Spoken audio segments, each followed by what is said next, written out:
We are in the continuation of the miracle of the multiplication. And to better reflect on this passage, it is important to remember how the other evangelists described what happened.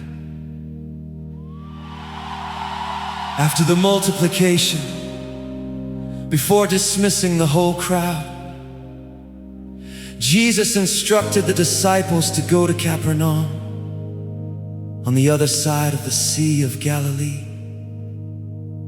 Let us pay attention to the details. It happened like this. As evening came, the disciples went down to the sea. They got into the boat and went toward Capernaum, on the other side of the sea. It was already dark, and Jesus had not yet come to them. A strong wind was blowing, and the sea was getting rough. They had rowed about 5 kilometers when they saw Jesus walking on the water and coming near the boat. And they were afraid, but Jesus said to them, "It is I, do not be afraid." Then they wanted to take him into the boat, but immediately the boat reached the shore where they were heading. What do we learn from this passage? The evangelist tells us it was already getting dark. They entered the boat alone, heading to Capernaum, while Jesus stayed behind, dismissing the crowd. After rowing about 5 kilometers, the wind began to blow strongly, and the sea became rough. We have already reflected that night represents confusion. And the darkness within our minds, they were confused because they had witnessed such a great miracle. Besides the darkness, they were in the sea, and the sea was rough. And we know that the sea represents danger, especially when it is stormy. The disciples were trying to understand what had happened, but Jesus was not in the boat. Without Jesus, they had no light to guide their thoughts. Sometimes this happens to us. We know Jesus, but we forget to talk to him and to call him. They were desperate, facing the darkness and the stormy sea.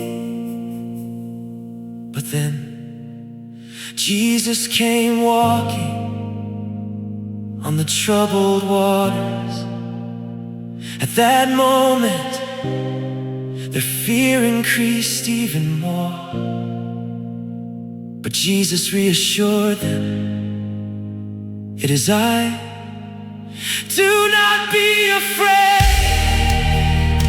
Many times we try to understand the things of God, but without Jesus in our lives, it becomes impossible. We end up like the disciples in the middle of storms, going nowhere. But when we hear the voice of Jesus, everything becomes easier and fear disappears. Listening to the word changes our attitude toward the circumstances around us.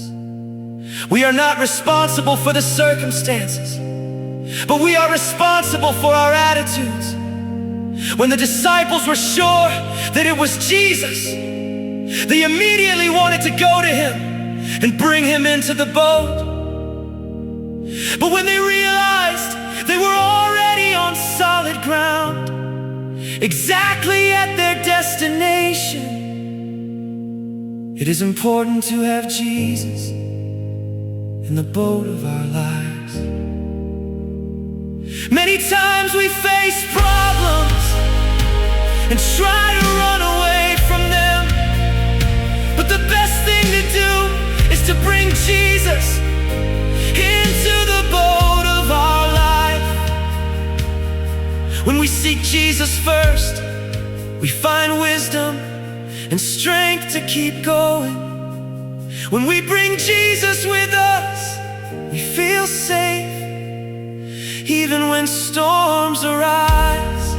When we walk with Jesus, we will always be well, even in days of strong storms. Today we are invited to bring Jesus into the boat of our lives. It was enough for the disciples to have the intention to bring Jesus into the boat, and immediately they arrived on solid ground. Oh! Radio Palabra de Deus and Canção, where even in the middle of storms, the voice of Jesus leads us safely.